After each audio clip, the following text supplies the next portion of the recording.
Magic Tree House, Book Number 45, A Merlin Mission. A Crazy Day with Cobras. Written by Mary Pope Osborne. Chapter 7. Something very weird. Her trunk high in the air, Morning Breeze kept sniffing the hot wind. "We'll get her away from here," Jack said to Annie. "Then you and I can walk back to the treehouse." "Great," said Annie. "Go," Jack yelled again at the elephant. "Go home, go home." He looked over his shoulder. He was afraid the Great Mogul might change his mind and send his guards after them. Morning Breeze let out a long, deep rumble and flapped her ears as if she'd finally heard a distant call or caught a special scent. Her rumbling cries grew louder and louder. "Rrrr!" She lumbered away from the drawbridge of the Red Fort. Jack was sure the elephant would start down the street, filled with horses and ox carts, but Morning Breeze headed up the other street, the one that went through the bazaar. "No, no, go the other way," cried Jack. The elephant began to run. Her flat oval feet thumped against the road as she headed toward the tents and stalls of the bazaar. The street was crowded with merchants and shoppers, bearded men in colorful coats and women in outfits that completely hid their faces and bodies. "Watch out, everyone!" Annie cried, as the elephant ran between the busy stalls. Everyone scrambled out of her way. "Sorry, sorry," yelled Jack. "Rogue elephant," a banana seller shouted. "Sorry, sorry," Jack kept shouting.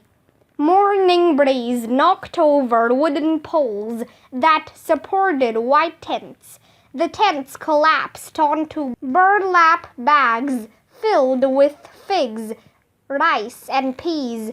She knocked over baskets of lemons, oranges, and pineapples. Angry merchants yelled and shook their fists. "She's from the wild! She can't help it!" Annie cried. "Sorry, sorry," Jack said. Morning Breeze pulled down hanging silk shawls and carpets with her trunk.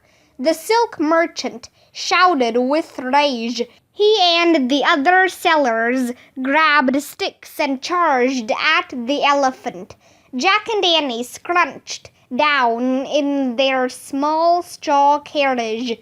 "Hurry! Go, go!" Jack called to Morning Breeze. With the merchants all chasing after her, Morning Breeze bolted from the bazaar. She started down a narrow pebbled road that soon became a dirt path. She left the bearded merchants shouting angrily in the dust. Morning Breeze kept running down the path, passing farms with small mud huts. Sheep and goats bleated and scuttled out of her way. Chickens cluttered and scattered, her bells jangling wildly. The elephant clomped past women and girls tending outdoor cooking fires. She lumbered past men and boys unloading hay from wooden carts.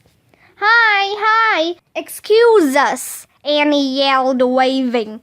Jack tried to smile as he clung to the sides of the swaying carriage. No one smiled or waved back. Everyone stared in shock as the elephant thundered by. Morning Breeze ran to the end of the dirt path, but she didn't stop there. She kept running, cutting her own path through a sun-scorched field. Jack felt as if they were riding a big gray ship on waves of tall yellow grass. "This is fun," said Annie. "Not really," thought Jack. Where in the world were they going? A million insects hummed and buzzed. Butterflies and dragonflies darted about. The elephant burst from the sea of grass and charged into a scrubby forest. As she plowed through shrubs and trees, birds cawed and flapped out of the brush. "Okay, slow down, Morning Breeze," yelled Jack. "You're back in the wild, so you can let us off now. We need to—" Before he could finish, the elephant lifted her trunk and let out a loud shriek. She reared up on her hind legs. Jack and Annie tumbled out of the carriage. They slid down the elephant's back and fell onto the ground. Morning Breeze shrieked again and tore away through the forest. Jack and Annie lay in the dirt. They heard the elephant trampling plants and crashing through bushes. They heard her bells jangling. Then the sounds faded away. "Are you okay?" Annie asked. "Yep," said Jack. "But that wasn't very polite of her." Annie laughed. "Well, you asked her to let us off," she said. "Yeah, but not dump us off," said Jack. He waved away flies and slapped at mosquitoes. He felt sweaty and thirsty and exhausted. "I wondered how long it will take us to get back to the treehouse." "I don't know. Let's just start retracing our steps," said Annie. Jack and Annie stood up and brushed the dirt off their coats. "Hey, where's your bag?" asked Annie. "My bag?" said Jack. "Where was it?" He whirled around. He saw it lying in the grass. "There," he said. He hurried to his bag and picked it up. It was open. "Oh, no!" He reached in and pulled out their research book, the blue bottle, and Teddy and Kathleen's note. He searched frantically for the emerald rose. "I don't believe it! The emerald's missing!" cried Jack. "It must have slipped out when we fell off Morning Breeze," said Annie. "We'll find it. It has to be here somewhere." Jack shoved everything back into his bag. Then he and Annie got down on their hands and knees. Jack looked intently at the forest undergrowth, the dried vegetation, sticks, clumps of dirt, and rotten leaves. "I can't believe this," said Jack. They had been so close to returning home, their mission done. Now they were stuck in the middle of nowhere and the emerald rose was missing. "I don't see it. It's not here. Maybe it fell out at the bazaar when—" "Bingo!" said Annie. "There it is." Where?" said Jack. "There," Annie said, pointing. Jack saw it. The emerald rose glittered like a tiny green light in a small, sunlit clearing. It was lying next to a mound of earth and dead leaves. "Yes," said Jack. He and Annie scrambled to their feet and headed for the mound. But when they got closer, Annie grabbed his arm. "Wait, there's something weird happening there," she whispered. "Very weird. See?" "What? Where?" said Jack. Annie pointed to the mound. Something very weird was happening. The earth and leaves seemed to be moving. Then Jack saw speckled yellow bands and two shiny black eyes. Jack gasped. "Oh no," he whispered. "A king cobra!" Chapter 8. Shh! Whist! The king cobra circled the leafy mound. Its skin was olive brown, the color of dead leaves. It had speckled yellow bands that ran around its scaly body. "Back up, go slow," Jack whispered to Annie. Jack picked up his bag, and they quietly stepped backward until they got to the edge of the clearing. "Now run!" Jack and Annie took off. Clutching his bag, Jack ran with little steps, trying not to lose his pointy slippers. After about 100 yards, Annie came to a halt. "Stop, stop!" She grabbed Jack's arm. "We shouldn't get too far away." "Why not?" said Jack. "Penny," said Annie. "We have to get the emerald for Penny." Right, said Jack. "Okay." He took a deep breath. "First, we have to get calm." Jack took another deep breath. Then he pulled out their research book. "Okay, let's read about cobras." Jack opened the book and found a section about Indian wildlife. He read, "The king cobra is the only snake known to make a nest for its eggs. The nest is made of a mound of dead leaves. The cobra's scaly skin is the same color as the leaves, a good example of natural camouflage." "So that mound of leaves was its nest," said Jack. "And the cobra was probably a mother snake guarding her eggs."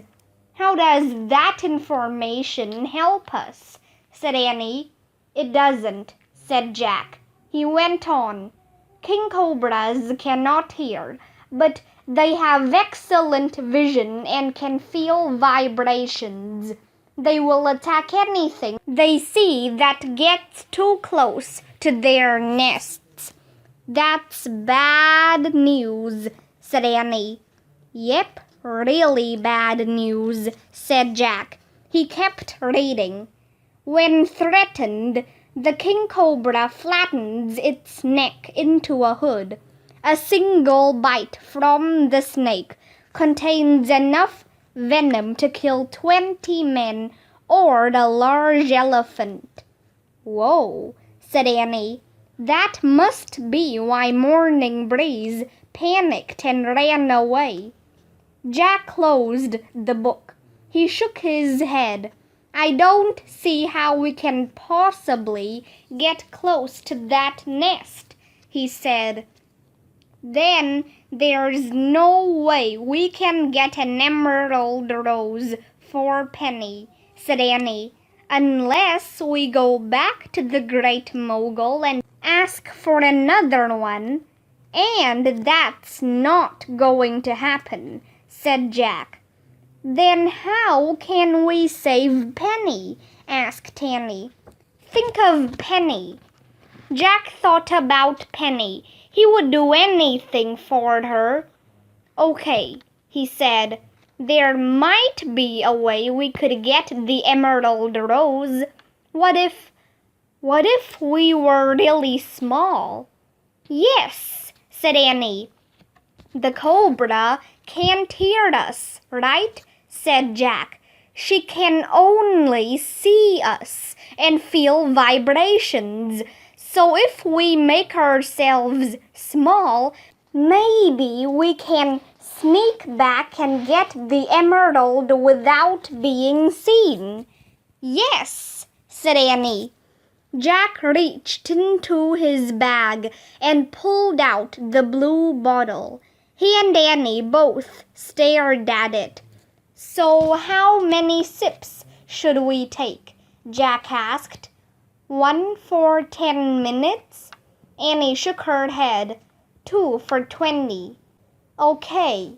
Jack took a deep breath. "But just so you know, when we get small, everything else will be huge, like flies and spiders and—" "Spiders?" Annie said in a small voice. "Yeah," said Jack. "Hey, you know what? You don't have to do this. I can do it by myself. It only takes one person to get the emerald." "No, I'll go. You stay," said Annie. "No way," said Jack. "We'll both go." "Good," said Annie. Jack held the bottle up to his lips. "Okay," he said. "2 sips." He took 2 quick sips, then handed the bottle to Annie. Jack felt dizzy. He closed his eyes and hugged himself. He felt as if he were falling through a hole. Shh! Whist! Suddenly, the forest was filled with chirping, whirring, crunching, and squeaking. "Oh, wow!" whispered Danny. "Open your eyes." Jack opened his eyes. He and Danny were both small, very small. Their clothes and shoes and Jack's bag were all small too. "Oh man, we got really small," said Jack. He looked around at the grass and the weeds and the mushrooms. They were all taller than he was. "I think we shrunk to about 6 or 8 inches. Close to the ground, the scrubby forest was awake and alive, filled with the ripe smells of earth, noisy insect sounds, and the rustling and whispering of grasses and weeds. The dirt glittered as if sprinkled with flecks of silver. "It's really beautiful," said Annie. "Yeah," said Jack. Wildflowers looked like elegant and luminous umbrellas with pale pink petals and silvery leaves. Berries were the size of apples. "Look up," said Annie. "Wow," said Jack. The tall trees of the forest were like skyscrapers. It was hard to see where they ended. Whoop! Something plopped down in the dirt beside Jack. "Ah!" Jack and Annie grabbed each other in terror. It was a giant insect, as long as Jack's arm. It had a flat brown body, 6 legs, and 2 sets of wings. It looked at them with huge, goggle-like eyes. It waved its antennae and crept forward. "Ah!" Jack and Annie stumbled backward. The giant bug stopped. Then it rubbed its front wings together. The forest erupted with shrill chirping. Creakle, creakle, creakle, creakle. Jack covered his ears and laughed. The giant insect was a cricket. He knew a cricket wouldn't hurt them. The cricket pushed off the ground with its long hind legs and leapt into the brush. "Look," said Annie, glancing up. A giant golden yellow butterfly hovered above her. As if Annie were a flower, the butterfly touched down lightly on her head and opened its wings. Annie held her breath. She didn't move a muscle. She looked like she was wearing a wide yellow hat. The butterfly closed its wings, then opened them, and with a whispery sound fluttered deeper into the forest. Bzzz! A gigantic bee circled above Jack. "Whoa, keep moving, buddy," Jack said, ducking and waving his hands. "We're not flowers." The bee buzzed lazily away. "Hey, we'd better hurry and get our emerald before we become our real size again," said Annie. "Oh, right," said Jack. "Which way?" asked Annie. Jack looked around. It was hard to tell where they were. "I remember the emerald was shining in the sunlight. It looks sunny over there," said Annie. She pointed to a clearing. "So let's creep through the shade toward the light," said Jack. "Remember, the cobra can't hear us, but she can see us and feel our vibrations. We have to stay hidden and step lightly." "Hey, I wondered where the dad is," said Annie. "Don't ask," said Jack. "Don't think about it. We have enough to worry about. Come on, let's go." He and Annie crouched down and started creeping toward the sunlight. Chapter 9. Camouflage. Jack and Annie stepped lightly through dead leaves and pushed aside feathery weeds that towered above them. They carefully climbed over twigs, pebbles, and tangled roots. They skirted around a deserted anthill as high as Jack's knees. When they got to the edge of the cobra's clearing, Jack stopped. He held up his hand and Annie nodded. They peered between tall blades of grass. The emerald rose glittered in the sunlight. It looked as big as a soft ball. The cobra was still coiled around her nest. But now she looked as big as a monster in a fairy tale. "Whoa," Jack breathed. "What do you think we should do?" Annie whispered. "Should I just run as fast as I can, grab it, and run back?" No, said Jack. He was shocked by how big the cobra looked. "I think she's asleep," said Annie. "We can't really tell," said Jack. "Her eyes are hard to see because of her camouflage." "So how—" started Annie. "That's it," said Jack. "Camouflage." "What about it?" said Annie. "That's how we'll get the emerald," said Jack. "We'll use our own camouflage." "You mean like leaves?" said Annie. "Yeah, leaves would be good," said Jack. They looked around. There, he pointed to a vine with large, light green leaves. He and Annie gripped one of the leaves and pulled until it tore off the vine. Annie held it up in front of her like a shield. "How's this?" she said. "Great," said Jack. "Now one for me." He and Annie gripped another leaf and pulled until they ripped it from the vine too. "Poke holes in them so we can see," said Annie. "Good idea," said Jack.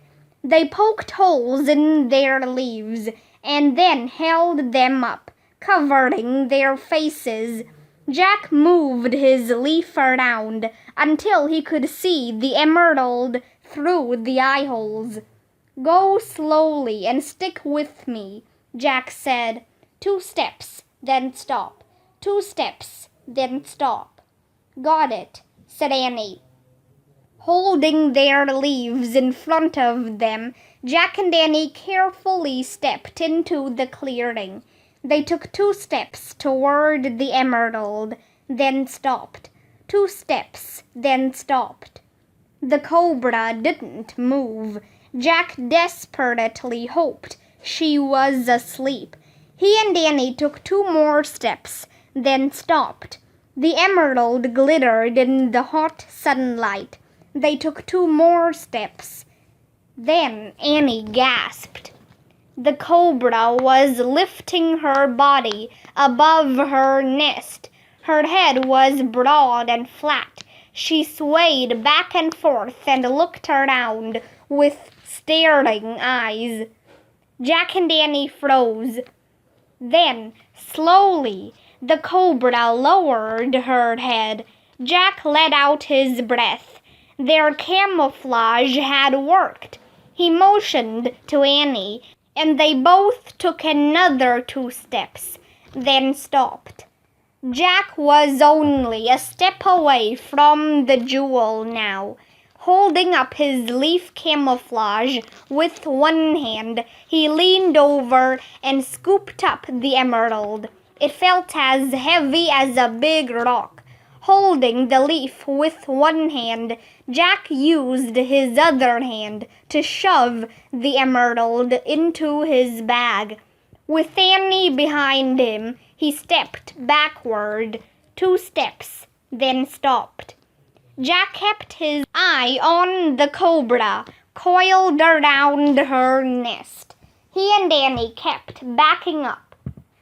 Suddenly, a sound came from behind them, a strange, hissing, growling sound. A chill went through Jack. He turned around. A monster-sized cobra towered over them. "The dad!" yelled Annie. The male cobra had the same coloring as the female. His hood was spread out as he raised himself high above the grass. He swayed from side to side, staring down at Jack and Annie with cold, unblinking eyes. He opened his giant mouth, showing 2 deadly fangs. "Ah!" said Jack and Annie. They dropped their leaves and crouched down, hiding themselves in the grass. "Go! Go!" sputtered Jack. They took off, scrambling through the undergrowth of the forest. Jack led the way as they both half crawled, half ran over the dirt and through the grass. Jack lost his slippers and ripped his coat. Like a mouse, he clambered over sticks and twigs, nuts, seeds, bark, feathers, mosses, and mushrooms. All kinds of ants and beetles scuttled out of the way. The air was filled with screeching insect sounds. Jack had no idea where he was running, but he knew he couldn't stop. He was sure the cobra was slithering after them, thrashing through the undergrowth. Maybe both king cobras were searching for them now, he thought, and all the forest was screaming about it. Jack stumbled over a stick. He scrambled up from the dirt and looked around wildly. Where was Annie? He didn't see her. Had she gone off in another direction? Where were the cobras? Had they chased after Annie instead of him? Jack panicked. "Annie!" he shouted. The ground trembled. Jack heard thumping, thrashing, and bells. He crouched down in the grass and covered his head. He heard Annie shout, "Jack! Where are you, Jack?" She sounded as if she was up in a tree. What was going on?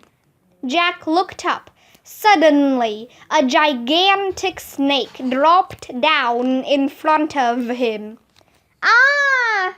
Jack yelled. "Yay!" Annie yelled from overhead.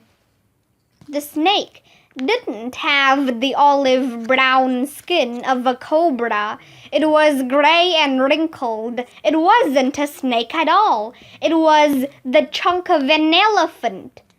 Before Jack could think, the tip of the elephant's chunk curled around him, clutching him like a banana. Morning Breeze lifted Jack up in the air. Jack clung to his bag so he wouldn't lose the emerald again. The chunk curled back, and Jack could see the sky whirling above him. The elephant uncoiled her chunk and let go of Jack. He plopped down into the straw carriage. Annie was already there. "Morning Breeze!" Annie cried. "She came back for us." Jack was so small he couldn't see over the sides of the carriage. He tried to stand up to look for the cobras. But just then, Morning Breeze bellowed and bolted through the forest. Jack lost his balance and fell backward. Jack and Annie both laughed as they bounced around in the basket on the back of the elephant. They were safe from the cobras. They had their emerald rose, and Morning Breeze had risked her life to save them. Shh! Whisk!